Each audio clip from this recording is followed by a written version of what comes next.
Hi everyone. One of the things that people ask me is how I get the textured ripple effect on some of my acrylic paintings. So I thought I would give you a tutorial. And as I'm talking, I'm showing you some examples of what that looks like. To do this project, you just need acrylic paint and you'll need a paint brayer and some paint brushes. So let's get started. So the first thing that you're going to want to do is you're going to want to pick out the colors that you're going to want in your sky and your water. And one of the big tricks to painting water is that it will reflect the colors in the sky. So it's going to be the same colors. And I just pour the colors right onto the canvas. I use a glazing brush for the sky and I use a paint brayer for the water. That's how I get my rippled look. So I'm going to turn the camera down so that you can see the canvas a little bit better. And I'm going to just squirt those colors right there on the canvas. So here I have my canvas. I'm just going to start putting some color on there. I like to put a little bit at the top and the bottom of the same color. I've chosen blues and purples. You can put them any which way you want on there. I like to have some lighter colors and some darker colors just to kind of mix it around a little bit. Whatever I put on the top, I like to put on the bottom. Get some light blue in here too.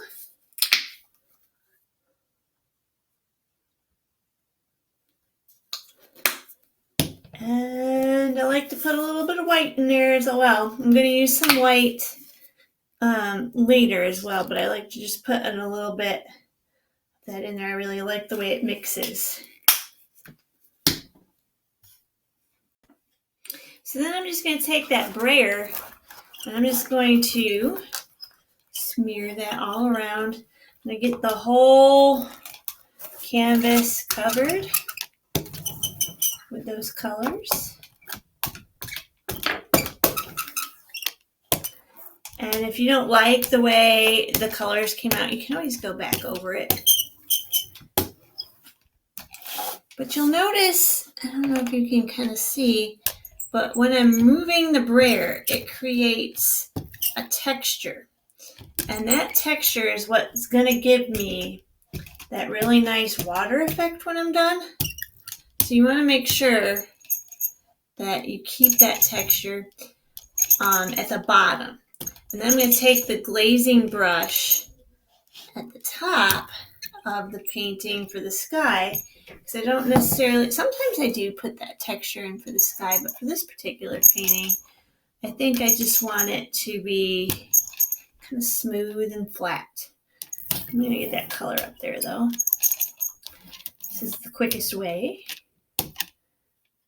And then I'm going to take this big glazing brush for the sky and I'm just going to whip it back and forth and smooth it out. So I want the sky to be kind of smooth and I want where the water is going to be to have that texture from the brayer.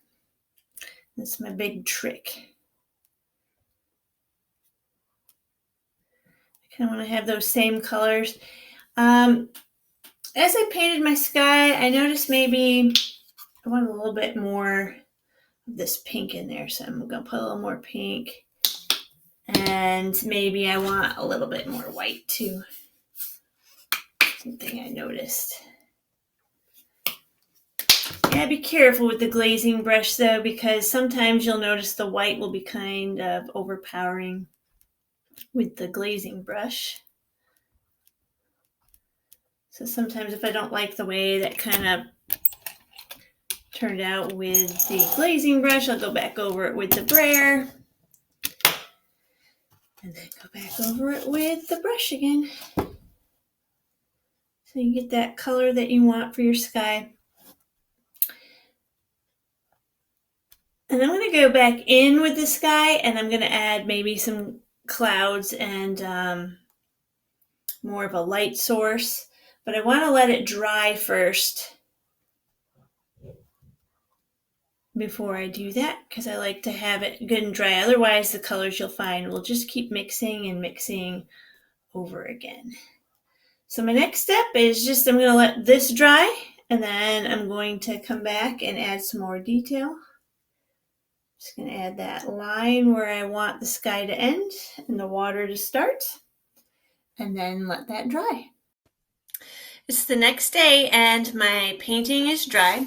I'm going to show you a close-up. If you can kind of see how the brayer made that ripple kind of natural look already. One other thing I did is I also painted the borders to match the front. I like doing that with the thinner canvases. And then what I'm going to do is I'm going to add some more detail over the top of the painting that I already did. I have a paint tray and I have filled it with the colors that I used last time, and I've also added some gold in there, and I'll be using some black at the very end.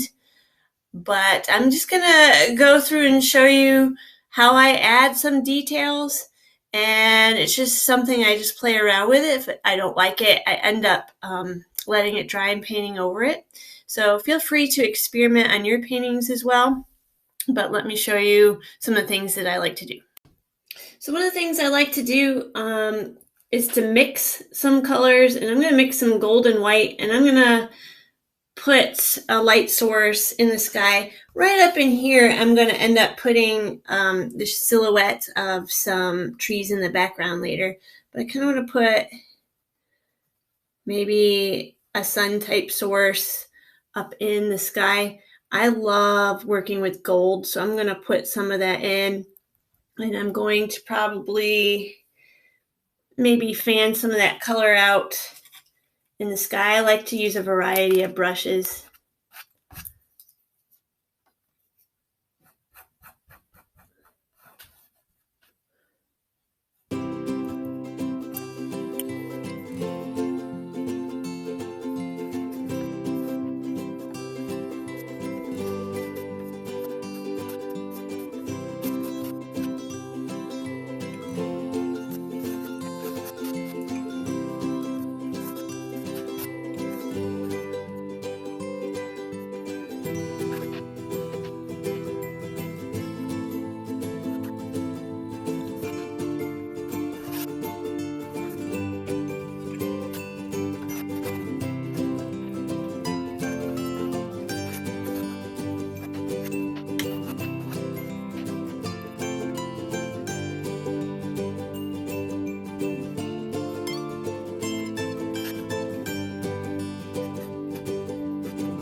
So this is where I'm at now.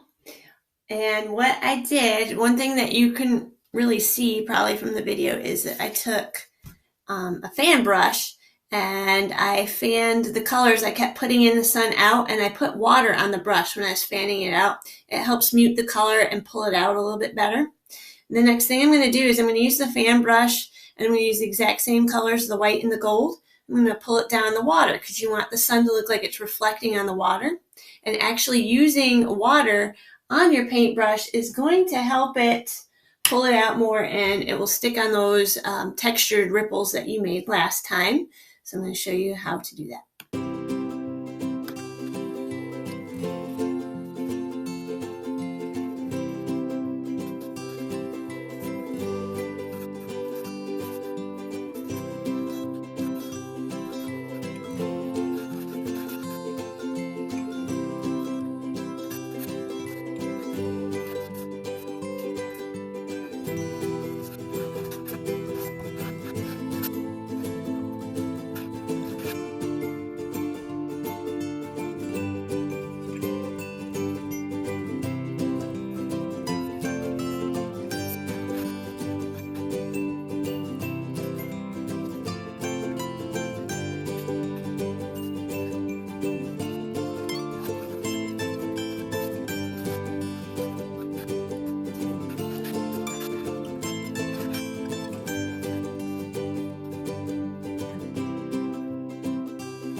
So here we are right now, and if you could tell, I used my finger and water to kind of blend the paint in to make sure that the ripples were really showing.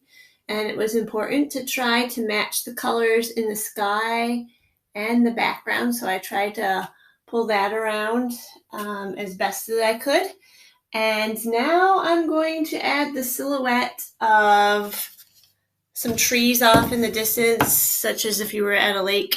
I Googled some lake pictures on my phone just to give me an idea so I could kind of look at it to see where I'm going to put my trees. But you could just make it up, or you could look at old photographs that you have taken of lakes. And I'm going to use the black paint to do this. It's always a little bit scary because the black is a very strong color. But just remember, if you mess up, you can always let it dry and paint back over it. That's what I always tell myself. Okay, here we go with the black. I'm going to start out by making a horizon line, and that's just the line where the sky and the water meet. And I'm just going to put it where my ripples start and where the smooth transition stops. And then I'm going to go from there. I like to put a lot of paint on my brush, and I'm just going to kind of maybe texture it up there where I want those trees.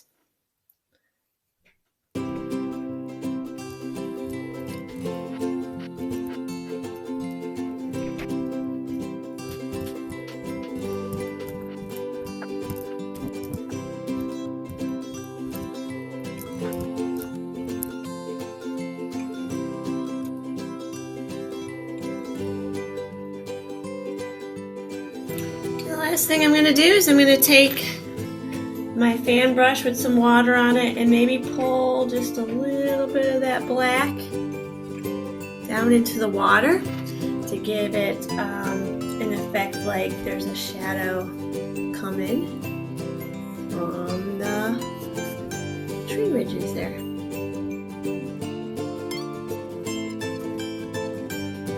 So I finished this painting, and the last thing I did was sign it there at the bottom. You can always go ahead and you can add lots of other details. You can put things in the water like boats. You can have things in the sky. Be as creative as you want.